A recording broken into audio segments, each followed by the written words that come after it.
Nora Speaks is a weekly podcast that tugs at the soul and consciousness of the Black community. With show topics such as youth empowerment, education, women's impact, and civic engagement, Nora Speaks challenges the listener to not only join the movement, but be the movement. On the show, you'll learn from insightful guests who have demonstrated capacity in these fields and more, and I'm your host, Nora Muhammad. Welcome to the show.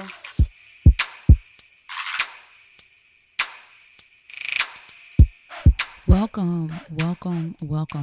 Welcome to episode 189 of the Nora Speaks podcast, and I am your host, Nora Muhammad.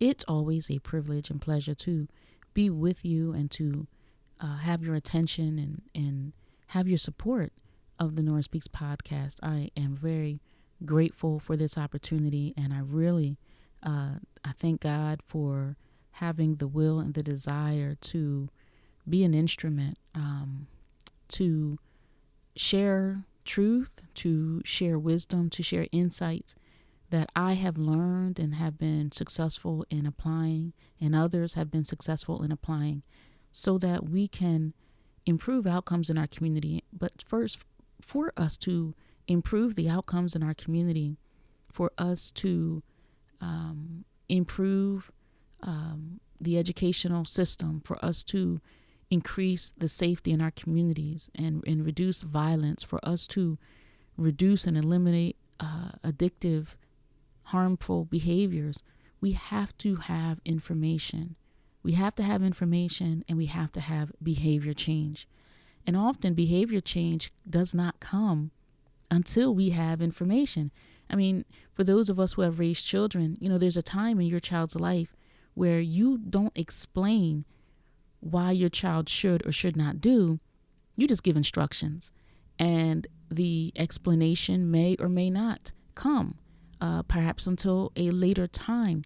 But there are some circumstances where you just need, and I just need, our child to behave a certain way to preserve his or her safety, to preserve their life, to preserve the dignity of the family. And there are also opportunities when we are training our children to behave in manners that are conducive to success, and we have conversations and we do our best to give detailed instructions and detailed explanations, so that not only are they behavior, not only is their behavior in aligned with what we want for them, but they also have an understanding of why that behavior, why those good habits should be practiced, and why those behaviors that lead to negative habits should be avoided. Often it's easier to convince someone to behave in a fashion that we want. It's easier when they understand why, when they have information. And so that's why it's not just that we should boss our people around and tell our people what to do. And sometimes there's a need for that. But we have to give information so that our people understand, so that our children understand, so that our brothers understand, our sisters understand why and how we should be conducting ourselves to improve outcomes, to improve success rates, to reduce failure rates in whatever areas that we're failing. Maybe we're failing as families. Maybe we're failing as keeping our communities safe. Maybe we're failing at keeping our communities clean. Let's help our people understand. And that's what Nora Speaks seeks to do, to give our people information with this podcast that will awaken us, that can improve our consciousness, that will make us conscious and make us cognizant of what we're doing and how our behavior impacts others around us, whether that's positive or negative. And so with episode 189, I've titled this episode Activity, Not Anger. And what I mean by that is, as we are several years from the unfortunate killing of Breonna Taylor, Philando Castile, certainly our poor brother Trayvon Martin, and the most recent, widely known incident of our brother George Floyd. During those periods of protest and our dissatisfaction, our anger, our hurt from these incidents, we protest. And many of us took to the streets. Many of us were guests on CNN and MSNBC and radio shows, and we expressed the anger, right? We were angry, and whether we're talking about things that bring national attention, like George Floyd and Philando Castile, or things that are happening locally, where we are angry and we go to the city council meeting, we go to the Board of Education meeting, we go to the county commissioner meetings, and we are angry and we're expressing the anger that we have in the forms that we're afforded to.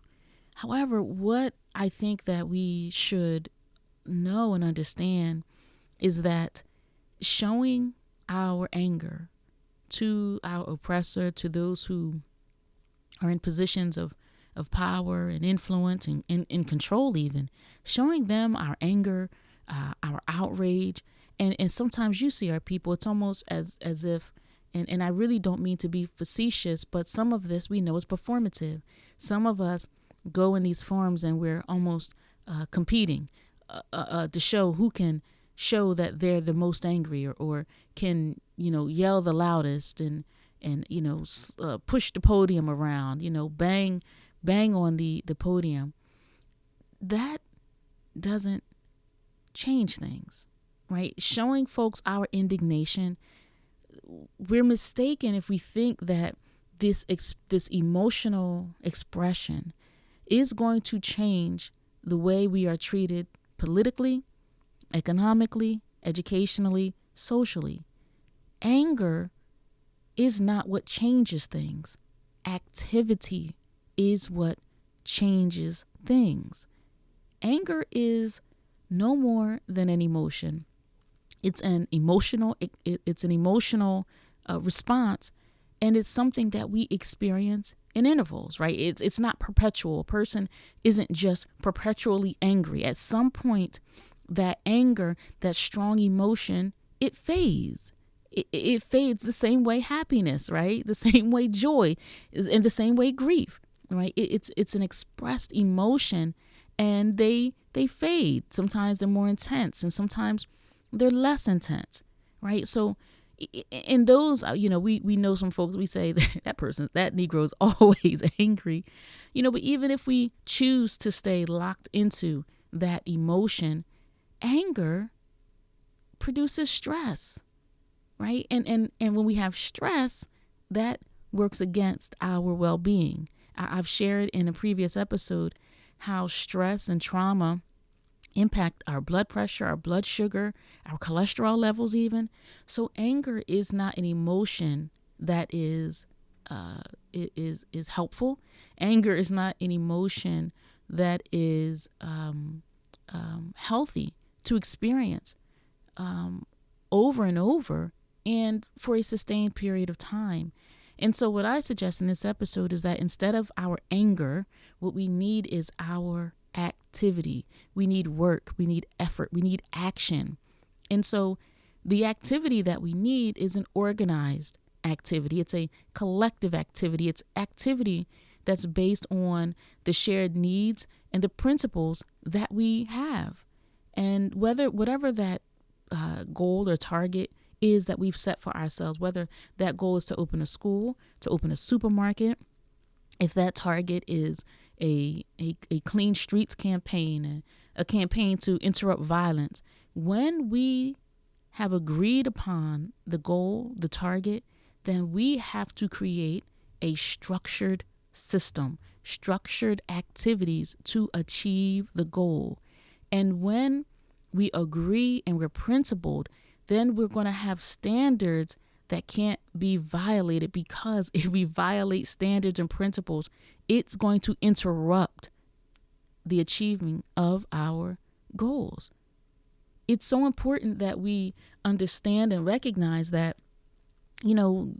those who have the megaphone and the bullhorn and are screaming and yelling and protesting and carrying signs. And, I'm not saying you don't do that. What I'm also saying is that at some point, brothers and sisters, we have to put down the bullhorn and pick up a hammer. We have to put down the megaphone and pick up work, pick up effort. And so that our work is not scattered and disorganized, we have to do this in a collective manner. Now, something else that we have to understand. We have to understand that some are very invested and grateful for our emotionalism, our anger, our frustration, because what others know that we may not always recognize is that that strong pulse, that's short-lived. It has a shelf life. And not only does that fade because, how many years are we out from Trayvon Martin? How many years are we out from Philando Castile, from Tiana Jefferson, right? That Ahmaud Arbery, that passion eventually fades, and others know that. And once the anger fades, then so does our the attention that we give to the issue. The attention also fades.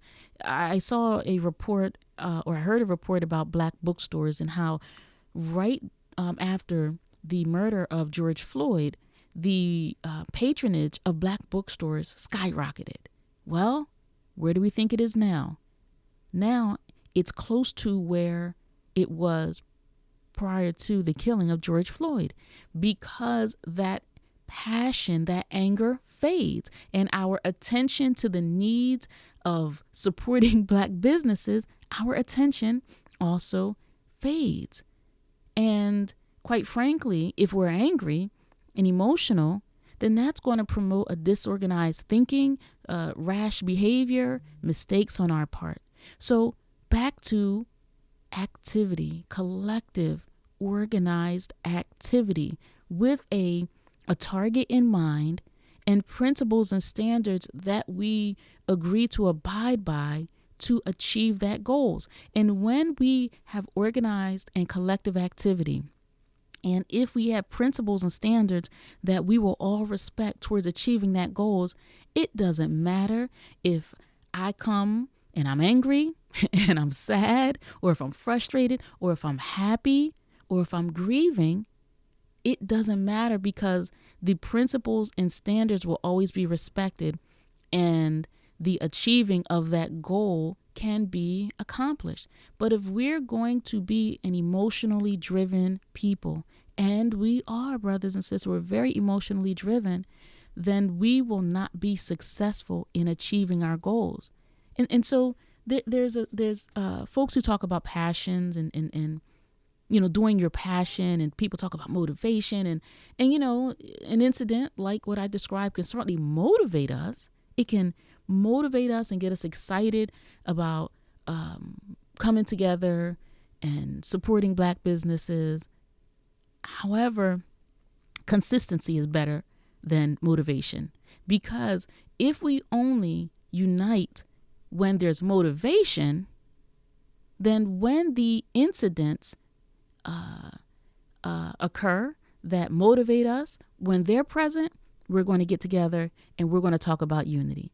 But in the absence of a motivator, we're not active. And so consistency is better. And that's why and consistency is one of those principles that I'm talking about, that regardless of how we feel, we will be consistent. Regardless of if I'm having a bad day, I'm going to do the work. If I'm having a great day, I'm going to do the work. If you're having a bad day, you're still going to do the work. You're still going to respect the unity. You're still going to respect the standards and principles and work in an organized way so that we can achieve our goals. This emotional driven response, it is counterproductive for us. However, for a lot of those who seek to keep us in the condition that we're in, it works in their favor. And they exploit our emotionalism. It's invited. And so you'll see certain individuals on CNN and MSNBC, and they're exhibiting their righteous indignation, whether it's at the Republicans or the Democrats or the progressives or the conservatives or the left-wingers or the right-wingers. They're on these shows with their righteous indignation, and they're pointing their finger and they're telling it like it is, and they're having a self-satisfied moment. However, once they finish with their self-satisfying moment, are they coming back and picking up the hammer and the nails and doing the work on the ground, honoring and respecting the principles and standards that will produce the goal that we have because we have a collective need? No. Often they want to sell us their book. They want us to take their course, right? And it's good to have a spokesperson.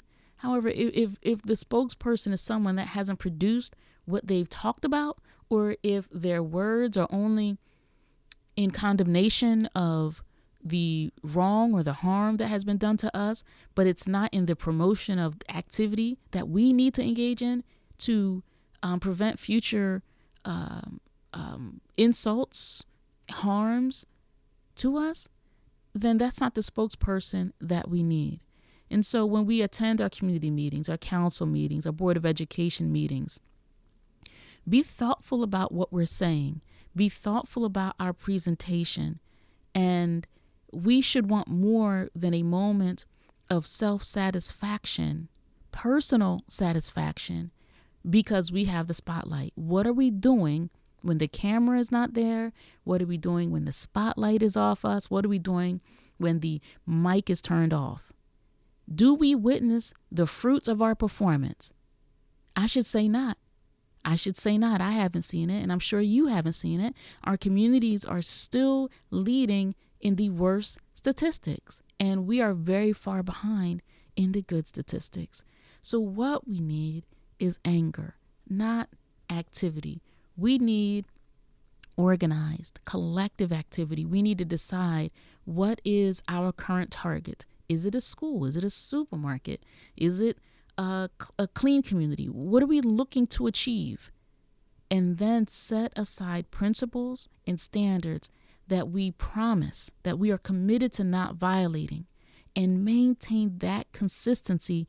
And it's that kind of activity and that kind of focus that's going to help us change what needs to be changed in our community, improve what needs to be improved in our community, and reduce what needs to be reduced in our community, right? We have to be smarter and we have to do better in this day and time, because obviously what we are seeing is a repetition of behavior that is self-serving, that is not conducive to the overall improvement of our communities. And one person selling, 1,000 books, 1 million books, that success is for that one person. But we want to know what's good for all of us. And so we have to move past the emotionalism, the self-satisfying moments, and be disciplined, be consistent, be organized. And we have to have activity that's going to produce the outcomes that we so need. Thank you so much for listening to this episode of the Nora Speaks podcast. It's always a pleasure and it's a privilege. And until next episode, stay in peace. I said, you should have your own black police who have a black heart like yours, a feelings for yourself. Not a beast-like heart who depends on nothing but a nightclub loaded with iron or lead to crack your skull. Don't want that heart. I say you should demand Harlem to be policed by a black police. You should also wait to become your own mayor. You should not never accept. I say we should always choose our own representative for the city, government, or county, state, and for the U.S. state. I say we should choose our own representative. Vote for him ourselves. And never.